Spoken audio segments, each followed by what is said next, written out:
Yon mga boss, so papunta kami ngayon sa Bikutan, Honda. At tayo may pick uping motor. Abangan nyo guys kung anong motor yung kukunin natin Yun nga, yung service natin luma na. 8 years na rin si Hachiko and kailangan na natin palitan. So update namin kayo kung anong motor yung kukunin namin. Surprise muna sa ngayon.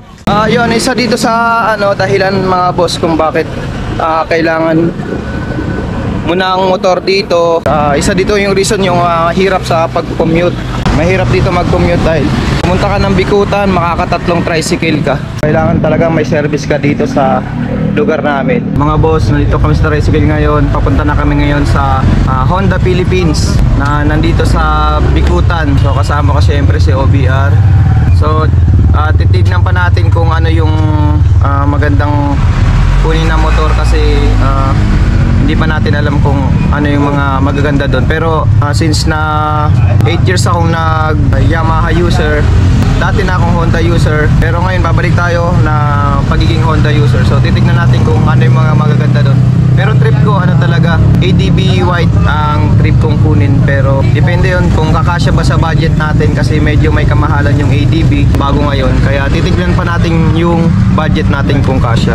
So ito mga boss yung presyo dito ng motor sa Honda Big Bike dito sa Service Road, Bikutan. So ayan, ang ADB natin ay nag-range siya ng 170,750. So ayan yung mga down payment 13 and kung 3 years 8.4 ang monthly.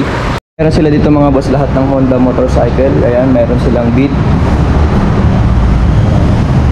Honda Beat, meron ding ADV, meron ding PCX, and syempre meron ding big bike ang CB150X. So napakaangas boss, ganda syempre meron din ang hindi nawawalang Click 125. So balita ako may bago na ngayon silang Click 160. So libutin natin to. So ito yung mga Click nila mga boss, Click 125. Ayan, scooter. So meron din sila ditong Honda RS125 FI edition. Ayan, big bike. Ayan, CBR 150R. 150 lang yan pero big bike na yan. So tanong tayo mamaya boss, balikan namin kayo, let's go. So guys, na-invite tayo ni sir na i-check yung mga mataas na CC ng motor nila.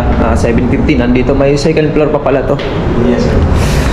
So ito mga boss ito yung mga motor nila na matataas yung CC Pops, ito boss, anong model to? XADV po. X. So di ba yung kinuha natin ADB 160? Ito mayroon silang XADB na ilang cc to boss? 750cc. Pero ano siya, chain type siya hindi siya belt. Yan. So kung gusto niyo ng mga big bike, meron dito sa Honda Philippines East Service Road, Parañaque lang to. So ito yung mga price mga boss 839,000. Ito yung mga mahilig sa mga adventure, naka chain type. Siyempre taas yung ground clearance siya, mataas.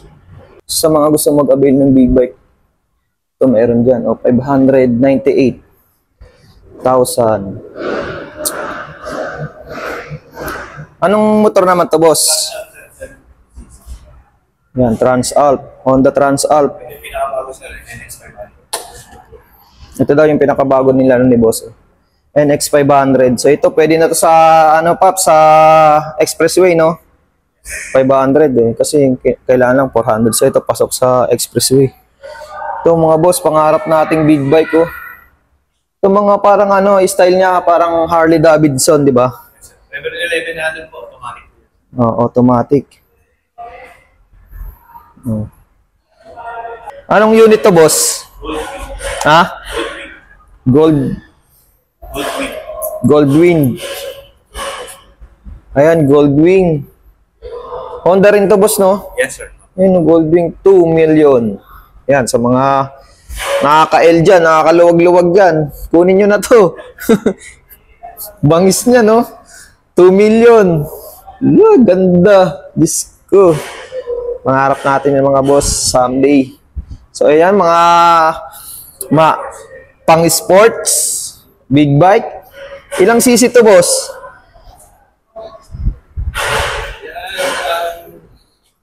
Usually ito yung nakikita 1,000, no? Usually ito yung nakikita natin sa mga racetrack eh. Yan, no? Kadalasan parang ganyan yung nakikita natin sa mga racetrack. 1,000 cc. Ganda, lakas niyan. Yan, Driving center. yan, no? Meron din sila dito. Ano to? Ano yan, Paps? Honda City Driving Center. Ah, may driving center din dito. Halimbawa, halimbawa, boss, bumili sila dito, pwede sila dyan, no? Per schedule po. For schedule. Meron pala dito. Di mo na kailangan pumunta ng Tarlac, oh. Meron dito, oh. Driving. Ayan, oh. Ayun, mga boss, meron dito yung ano, yung bagong-bago nila ngayon na Click 160. So, nandun sila siguro. Pag ano mo dun, pwede mong i-drive test, oh. Pwede mong i-drive test yung Click 160. Yun lang mga boss. Salamat kay boss sa pag-invite sa atin dito sa ma-check at mahawakan natin yung mga big bike nila. Lalo na itong CBR. Oh.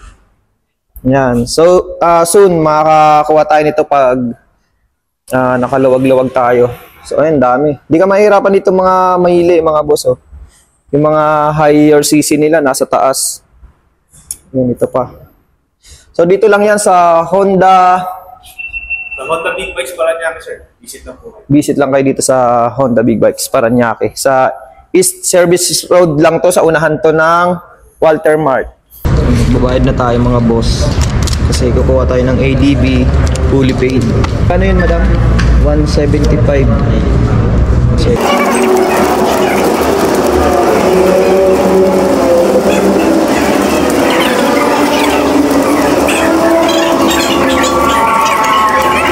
Yun, nakapag-bayad na tayo dito sa Honda. So, shoutout kila sa mga nag-assist sa atin. Sila, sir. Sila, sir. Oh, shoutout kila, sir. Thank you, thank you. So, ayan. Ayan yung unit natin. Check natin yung mamaya. Let's go. So, salamat sa Honda Philippines. Honda Philippines, baka naman. Kahit gulong lang. So yung mga boss, nailabas na natin yung bagong Honda ADB natin. Update ko kayo about sa road test nito pag nakuha na natin kompleto yung papel. So ngayon, basic na ano lang ang ipapakita namin sa inyo. Sa unang pick-ups, ang ganda oh. Lakas ng hatak.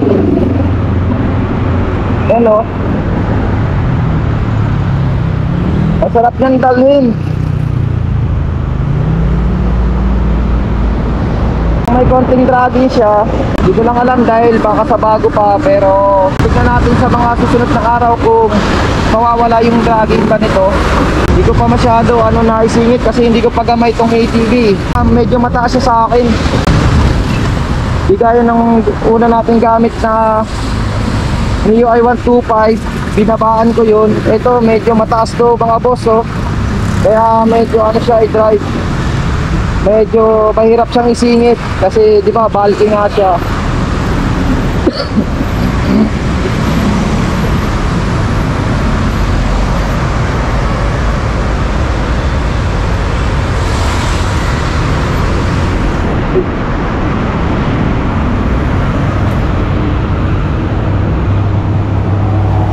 Ang height ko is 5'4".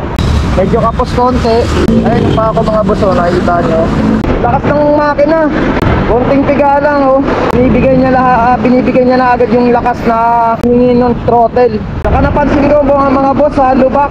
Ang ganda niya sa lubak oh. Hindi niya iniinda yung mga lubak na basic na basic yung lubak.